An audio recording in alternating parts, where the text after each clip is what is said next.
मैं हूं शोभा भारती। पेश है आज का हमारा न्यूज बुलेटिन। आइए नजर डालते हैं आज के हेडलाइंस पर। मुरादनगर हादसे को लेकर सरकार ने की बड़ी कार्रवाई। ठेकेदार और जेई के खिलाफ रासुका लगाने के निर्देश। नुकसान की भरपाई भी ठेकेदार और अधिकारियों से होगी। 25 लोगों की जान लेने वाले लेंटर के ठेकेदार को पुलिस ने किया गिरफ्तार। गाजियाबाद पुलिस ने रखा था 25,000 रुपए का इनाम। गाजियाबाद और गौतम बुद्ध नगर में हुआ कोरोना वैक्सीन का ड्राई रन। दोनों जिलों में 6 स्थानों पर कोरोना वैक्सीन का trial. Deputy CM Dinesh Sharma और बीजेपी अध्यक्ष स्वतंत्र देव सिंह फिर जाएंगे विधान परिषद में। भाजपा की बैठक में दोनों के नामों पर लगी मोहर। इटावा पुलिस ने वाहन चुराकर दूसरे शहरों में बेचने वाले गिरोह का किया भांडाफोड़। वाहनों के चेसिस नंबर बदलकर दूसरे जिलों में बेचे जाते थे। मुरादनगर हादसे को लेकर सरकार ने बड़ी कार्रवाई की है। मुख्यमंत्री योगी आदित्यनाथ ने ठेकेदार और इंजीनियर के खिलाफ रासुका लगाने के निर्देश दिए हैं। साथ ही हुए नुकसान की भरपाई ठेकेदार और अधिकारियों से करने के निर्देश दिए हैं। शवदहा के नए बने गलियारे की छत गिर जाने से 25 लोगों की मौत हो गई थी। पुलिस ने इस मामले में ठेकेदार अजय त्यागी को भी गिरफ्तार कर लिया है। अब तक इस हादसे में 4 लोगों को गिरफ्तार किया जा चुका है। इसमें एग्जीक्यूटिव ऑफिसर, एक जूनियर इंजीनियर और सुपरवाइजर शामिल हैं। ठेकेदार अजय त्यागी पर पुलिस ने 25,000 का इनाम घोषित किया था। गाजियाबाद के मुरादनगर में शमशान घाट के प्रवेश द्वार के पास बने गलियारे की छत गिरने के हादसे में पुलिस ने बड़ी कार्रवाई की है। गलियारे का निर्माण करने वाला ठेकेदार अजय त्यागी को गिरफ्तार कर लिया गया है।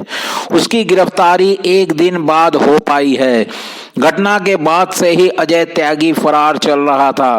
पुलिस ने उस पर 25,000 का इनाम भी रखा था। रविवार को मुरादनगर के उखलार सीख में शवदाह के नए बने गलियारे की छत गिर जाने से 25 लोगों की मौत हो गई थी।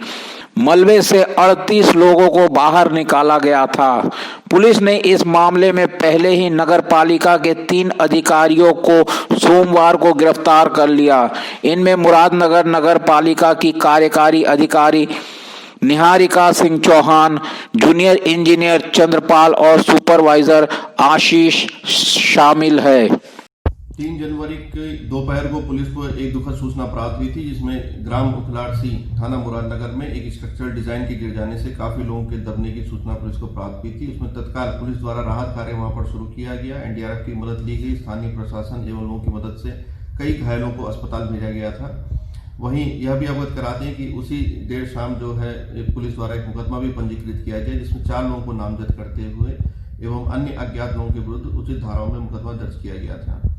इसी के क्रम में अगले ही दिन 4 तारीख की प्रातःकाल को 3 नामजद अभियुक्त, जिसमें सुपरवाइजर आशीष, जेई और वहां के अधिशासी जो अधिकारी हैं, इन तीनों को पुलिस द्वारा गिरफ्तार करके जेल भेजा गया। वहीं विवेचना प्रचलित करते हुए उचित धरपकड़ करते हुए 5 टीमें जो गठित की गई थी, उनके द्वारा मुख्य ठेकेदार, जिसपे ऊपर मेरे द्वारा 25,000 रुपए का इनाम कल शाम को रखा गया था, उसको भी देर रात्रि पुलिस द्वारा गिरफ्तार कर लिया गया है। इससे सघन पूछताछ अभी जारी है और इसको भी जेल भेजा जा रहा है। विवेचना अभी प्रचलित है। कठोरतम दंडात्मक कार्रवाई के लिए समस्त टीमों को अवगत करा दिया गया है। वहीं मुख्यमंत्री योगी आदित्यनाथ ने इस घटना को लेकर बहुत ही कड़ा फैसला लिया है। उन्होंने आरोपी ठेकेदार अजय त्यागी और जेई पर रासुका के तहत कार्रवाई करने के निर्देश दिए हैं। मुख्यमंत्री ने यह जानकारी खुद ट्वीट कर दी है। मुख्यमंत्री ने हादसे में हुए सरकारी नुकसान की भरपाई ठेकेदार और अधिकारियों से करने के भी निर्देश दिए हैं। इससे पहले सरकार की ओर से सभी मृतकों के परिजनों को 10-10 लाख रुपए की आर्थिक सहायता और योग्यता के अनुसार परिवार के एक सदस्य को नौकरी देने की घोषणा की गई थी। शमशान घाट में जिस गलियारे की छत ढही है, उसका निर्माण कार्य 2 महीने पहले ही पूरा हुआ था। इस गलियारे को बनाने में करीब 55 लाख रुपए की लागत आई थी। इसे 15 दिन पहले ही आम लोगों के लिए खोला गया था। ब्यूरो रिपोर्ट, युग करवट न्यूज। मंगलवार को गाजियाबाद जिले में 6 स्थानों पर कोरोना वैक्सीन का ड्राई रन किया गया। नेहरूनगर के यशोदा अस्पताल में गाजियाबाद डीएम अजय शंकर पांडे ने यशोदा अस्पताल सहित जिले के 6 कोरोना वैक्सीन बूथ का निरीक्षण किया। इस दौरान डीएम ने कोरोना वैक्सीन बूथ पर मरीजों का रजिस्ट्रेशन, उनके सीटिंग अरेंजमेंट, वेरिफिकेशन के बाद किस तरह से डॉक्टर्स और जांच के बाद मरीजों को कोरोना वैक्सीन लगाई जाएगी, इसका निरीक्षण किया। डीएम अजय शंकर पांडे ने कहा कि कोरोना वैक्सीन में सबसे महत्वपूर्ण पॉइंट कोल्ड चेन है, जिसका ख्याल रखना बेहद जरूरी है। दूसरे चरण में मंगलवार को गाजियाबाद जिले में 6 स्थानों पर कोरोना वैक्सीन का ड्राई रन किया गया। नेहरू नगर के यशोदा अस्पताल में गाजियाबाद डीएम अजय शंकर पांडे ने कोरोना वैक्सीन बूथ का निरीक्षण किया। इस दौरान डीएम ने कोरोना वैक्सीन बूथ पर मरीजों का रजिस्ट्रेशन, उनके सीटिंग अरेंजमेंट, वेरिफिकेशन के बाद किस तरह से डॉक्टर्स द्वारा जांच के बाद मरीजों को कोरोना वैक्सीन लगाई जाएगी, इसका निरीक्षण किया। इसके लिए यशोदा अस्पताल में अलग से एक विंग बनाई गई है, जहां शासन से वैक्सीन मिलने के बाद मरीजों को लगाई जाएगी।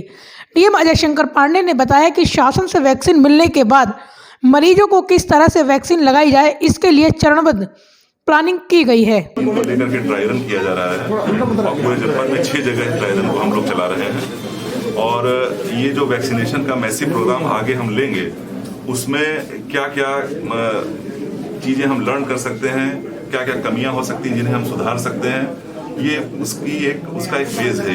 ये तो इसमें प्रक्रिया ये है कि सबसे पहले रजिस्ट्रेशन की प्रक्रिया है।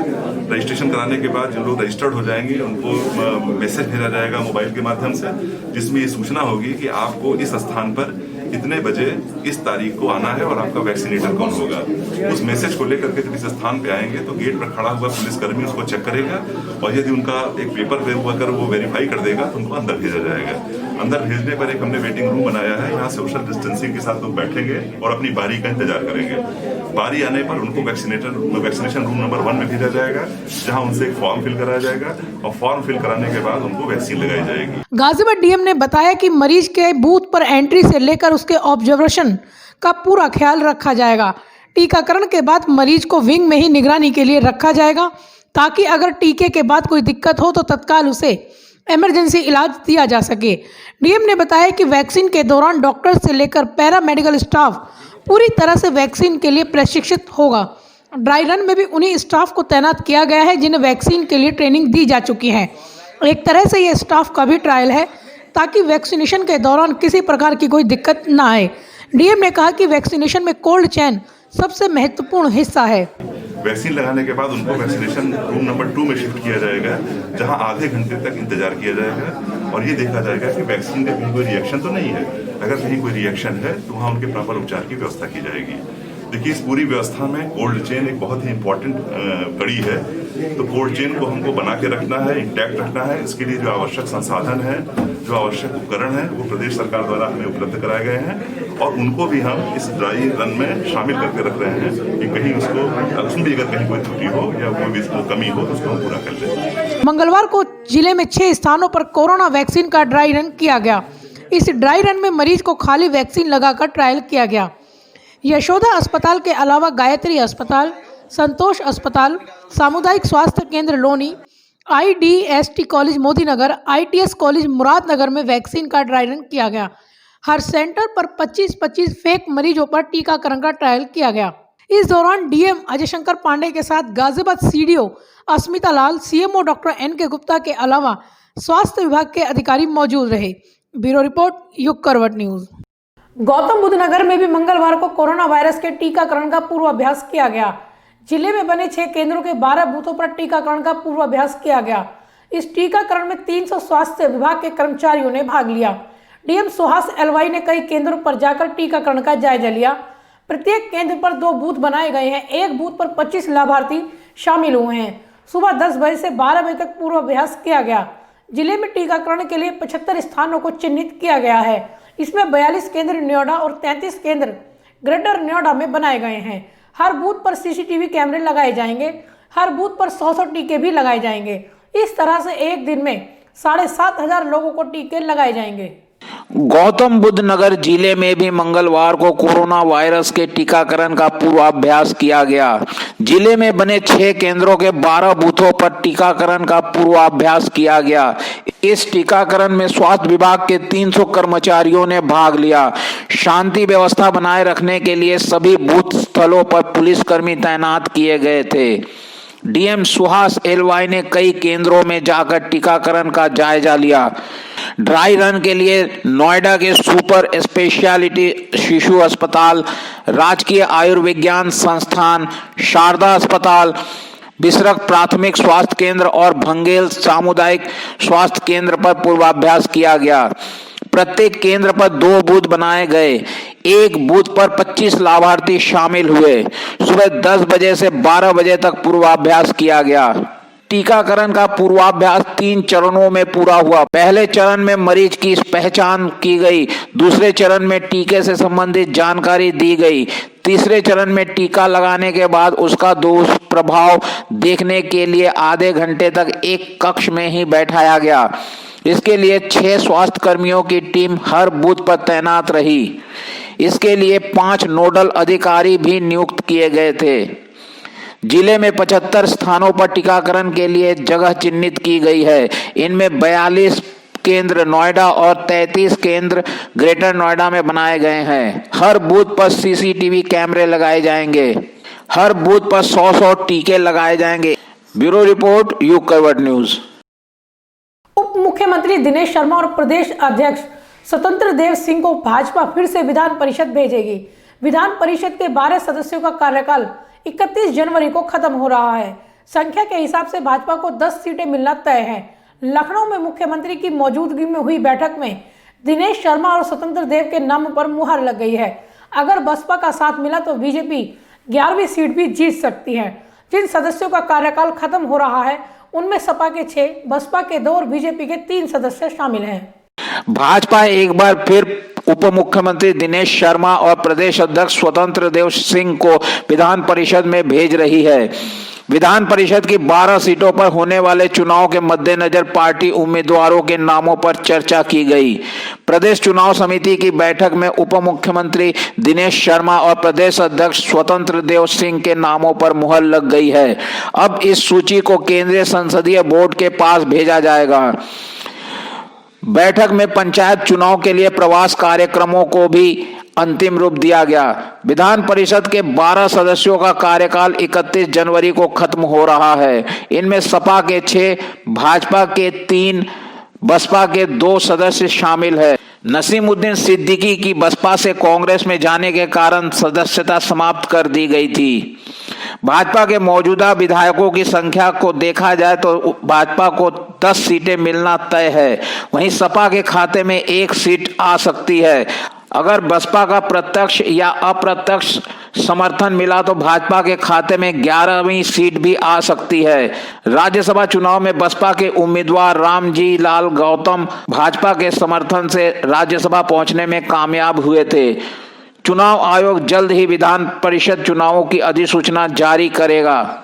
इस बैठक में मुख्यमंत्री योगी आदित्यनाथ, दोनों डिप्टी सीएम केशव प्रसाद मौर्य और दिनेश शर्मा, उत्तर प्रदेश प्रभारी राधा मोहन सिंह के अलावा दिल्ली से आए राष्ट्रीय महासचिव अरुण सिंह भी मौजूद रहे। बैठक में दिनेश शर्मा और स्वतंत्र देव सिंह के अलावा 2 दर्जन से अधिक नामों पर चर्चा हुई। ब्यूरो रिपोर्ट, युग करवट न्यूज। इटावा पुलिस ने एक ऐसे गिरोह का भांडाफोड़ किया है जो दूसरे राज्यों से वाहन चुराकर उनके चेसिस नंबर बदलकर यूपी के इटावा औरैया जिले से रजिस्टर्ड कराकर बेचने का काम कर रहे थे। पुलिस ने मौके से 3 आरोपियों सहित करीब 7.5 करोड़ रुपए की लागत के 41 वाहन भी जब्त किए। इस मामले में इटावा आरटीओ कार्यालय में तैनात अधिकारी व कर्मचारियों की मिलीभगत का भी खुलासा हुआ है। एसएसपी इटावा आकाश तोमर ने बताया कि इस घटना के खुलासे के लिए 7 टीमों का गठन किया गया था। हाल ही में सर्वर रूम में हुई 3 करोड़ रुपए की लूट के खुलासे के बाद एसएसपी इटावा आकाश तोमर के निर्देशन में इटावा पुलिस ने एक ऐसे गिरोह का भांडाफोड़ किया है जो नागालैंड, मणिपुर, असम सहित कई राज्यों से चोरी के वाहनों का चेसिस नंबर बदलवाकर यूपी के इटावा, औरैया सहित आसपास के जिलों में फर्जी रजिस्ट्रेशन कराकर अन्य राज्यों में बेचते थे। 3 बदमाशों के कब्जे से इटावा पुलिस ने 7.5 करोड़ की लागत के 41 वाहनों को जब्त किया है। एसएसपी इटावा आकाश तोमर ने प्रेस वार्ता में बताया कि एक मामला पकड़े जाने के बाद इस मामले में जांच का दायरा बढ़ाया गया तो इस खेल का भांडाफोड़ हुआ।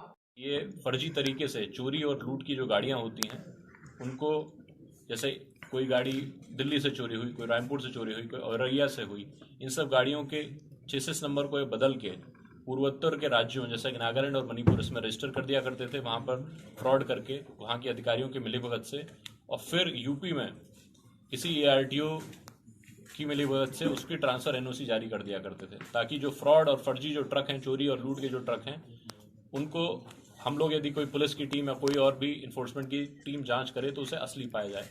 तो ऐसे गैंग का खुलासा हम लोगों ने किया है। इसमें कई और लोग सामने आ रहे हैं, उनकी भी गिरफ्तारी शीघ्र हमारे द्वारा की जाएगी।